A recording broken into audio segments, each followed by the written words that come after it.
Hey everyone, welcome back to Brian's Mysteries and Adventures on Trail, and today's episode is definitely a little different, but it's a special episode that I've been wanting to do for a while, and we're going to be talking about the lost Dutchman's gold mine and many hikers or explorers that have unfortunately lost their lives searching for the lost Dutchman's gold mine.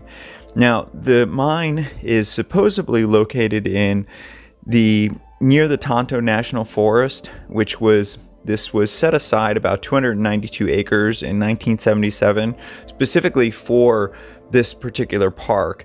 And now it's roughly 320 acres, and you can drive there. I mean, people go there for hiking and camping and all kinds of activities, but the real people that are trying to go there to try and find the lost Dutchman's gold mine.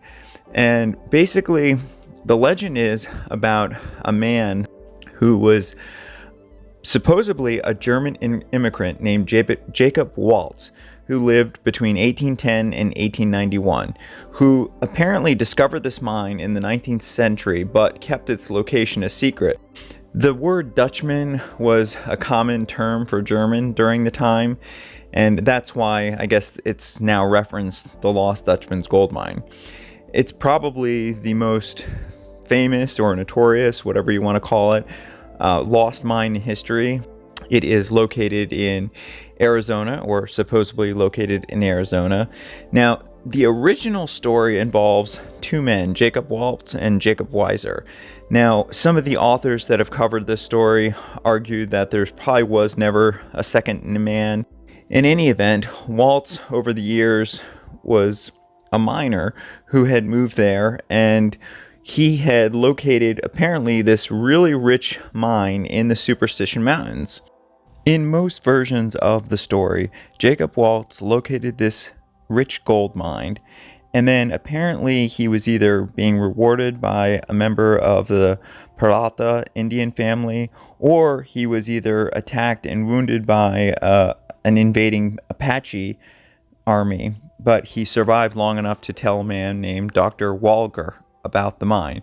Waltz is also said to have, on his deathbed, made this confession to this Julia Thomas, and he drew this crude map to where the gold mine was located. And that's really how the whole legend sort of came about, in the most brief form I can explain to you.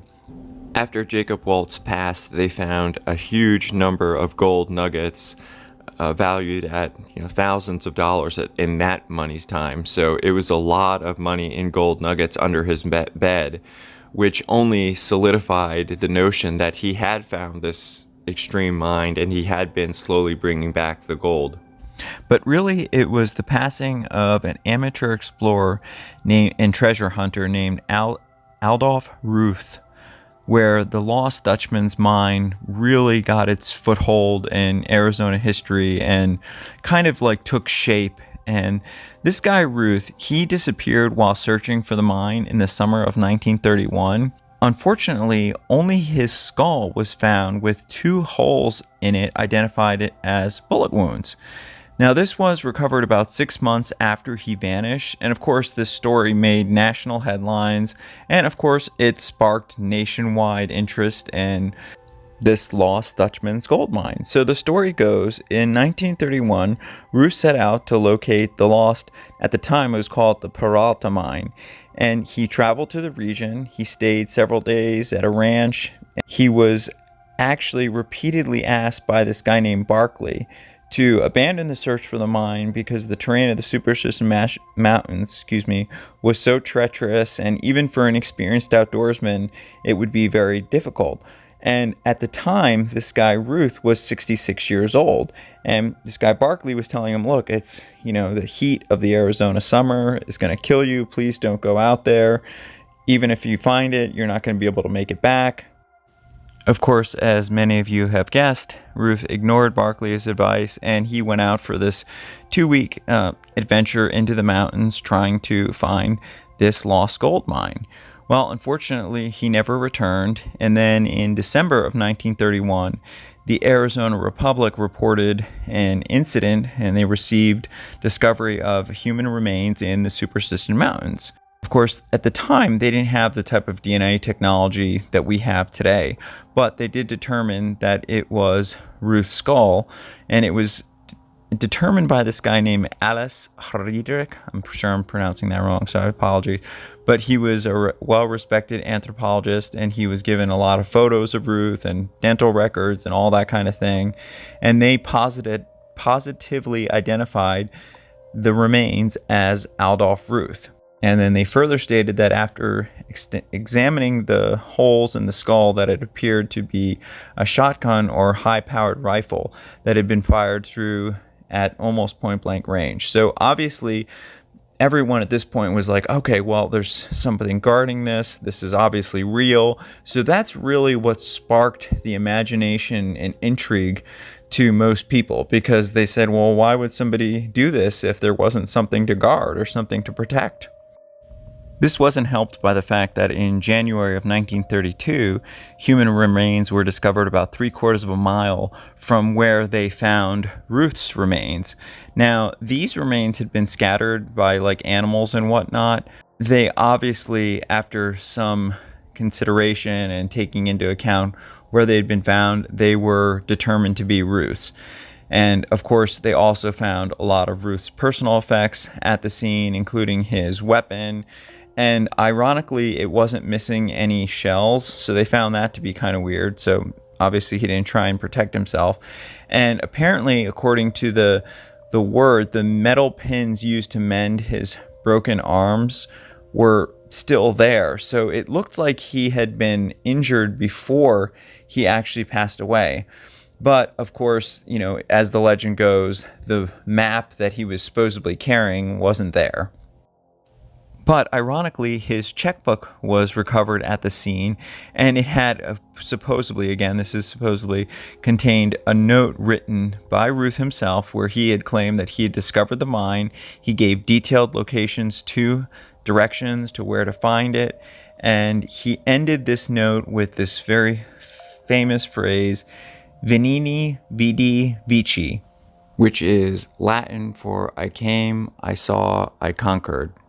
Authorities, they didn't do anything because they just figured it was probably succumbed to thirst or heart disease. Well, most people that were, you know, following this said, like, how could he have done that? That doesn't make any sense, because the theory obviously ignored the 2 bullet wounds in his skull, and it in fact failed to explain how he would have managed to have removed and bury the empty shells and get rid of the gun. I mean, it just really made no sense. So again, unfortunately, this really just made more interest into the story. Now, this guy named Blair, who was covering the story, he wrote that the National Wildlife Services picked up the story of Ruth's death and ran with it more than what it was worth, possibly seeing the mysterious story as a welcome reprieve from the bleak news, otherwise typical because it was during the time of the Great Depression, or coming out of the Great Depression.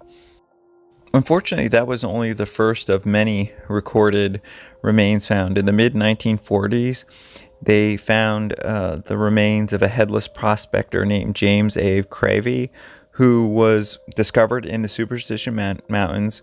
He had allegedly went out to look for this lost Dutchman's gold mine, and that was the last they ever saw of him. The next time they saw him, they just found him without his head.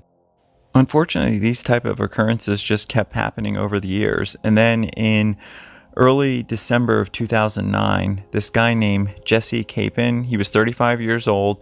He was obsessed with the lost Dutchman's gold mine. I mean, he had been talking about it. He was working at a hotel, and he told them that, you know, he was going to be the one to find it. So he went to Tonto National Forest, and that was the last time anyone saw of him. His campsite and his car were found abandoned shortly afterwards. They did a huge search for him. You know, they knew that he was obsessed with finding this mine, but they spent hours, actually years, looking for him, and they never found him until roughly 2012, so years later. And they just happened to come across his remains that were wedged in a crevasse. Sort of, it looked like that he had fallen on his way up through the mountains. Just really sad, because It's one of those things where, from what the notes say, it looks like that he made his camp and he went up and he was maybe trying to beat the sunset and go up a little bit further, but then the loss of light, he couldn't see, and then he just fell to his death. Then on July 11th of 2010, Utah hikers Curtis Mertworth and Adrian Charles and Malcolm Meeks, they all went looking for the same gold mine in the Superstition Mountains. Unfortunately, this guy Mertworth had actually been lost in the same area in 2009, requiring someone to come and rescue him. But it wasn't until July 19th of that year that the Maricopa County Sheriff's Department called off the search for the lost men, and they just presumed that they had passed away in the summer heat. Then, about a year later, in January of 2011, 3 sets of remains were found to believe to be the lost men, which is just really sad, just going out for looking for what this mine might be there. And of course, throughout the 20th century, there was several expeditions and individuals that tried to search the Superstition Mountains for the lost Dutchman's gold mine. Of course, one of the most professional and serious-minded, according to the reports, was an Oklahoma City private detective named Glenn McGill, who organized multiple expeditions in the late 1960s and 70s. And he claimed on at least a few occasions that he had identified the location of the mine. And unfortunately, later he conceded that he was mistaken, or the locations were already found and the gold was already gone. These things have all been chronicled by various authors and books. But the main thing is that all these people go out looking for this mine that is supposedly there, and nothing ever good comes of it. And even some of the people that have been interviewed, they're asked, like, is it about the money? And they're like, no, it's about the reward of being the first one to find it. It's about the reward of being a treasure hunter. And okay, I guess for those people that are treasure hunters, I guess they can understand that, but nothing is worth risking your life over. Despite that, since the time of Jacob Waltz, this mine has been one of the most pursued treasure locations in the history of man. And I don't know what it is. I don't know whether it's the clues that have led up to it, the irrelevant findings, or just all the people that have gone looking for it and have since passed, which is of course very sad. But I think it should also serve as a cautionary tale. This mine has never been substantiated. No one's ever actually seen it except for this Jacob Waltz guy and people that have a tendency to lie. My point is that over the years, hikers, explorers, treasure hunters, they all go out looking for this mine and they never return. And that should tell you something. Don't get me wrong, I'm all about adventure and doing these kind of things like seeking lost treasure, but unfortunately in this particular example and all the news that we've known since the passing of Jacob Waltz, all these adventures have ended in tragedy. And I think it's because mainly the area is just very, very harsh. And most people go into it with a certain mindset. They think they know where they're going. They think they know where the treasure is. And they think they have their own certain idea that other people didn't. And look how it generally turns out. And it's really sad. And I do understand the thrill and the rush of treasure hunting and looking for something that others might have missed. But at the same time, I don't believe that any amount of riches are worth risking your life for.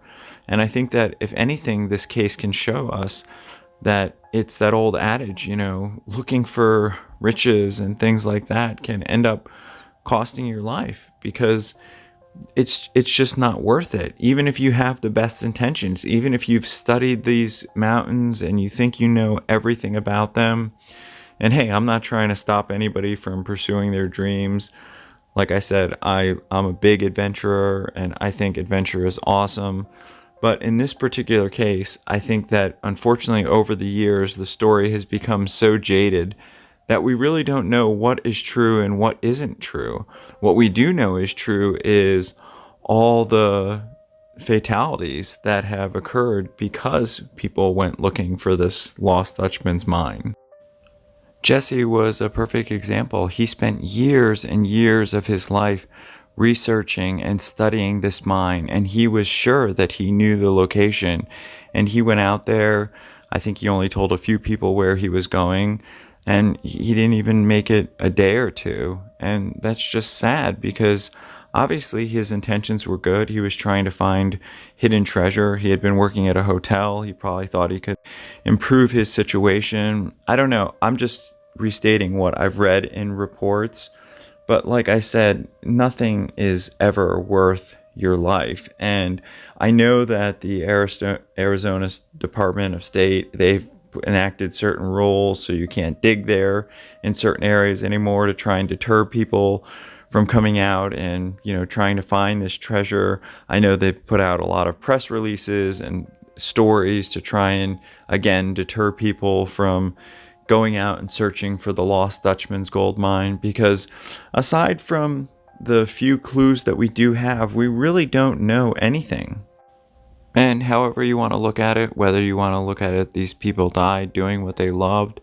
We've lost a lot of people, and these are just some of the examples that I've mentioned in this video of people that had gone out looking for this lost Dutchman's gold mine and never returned. I mean, there are countless cases of people going out and then only being later found with, bullet holes in their head or other things. And this guy, Jesse, was, a smart guy. He had studied these mountains. He knew everything that he thought he knew to go out and look for this treasure. And everyone who knew him said that he was a gentle giant. He was a loving soul. He had a great job. He loved his family.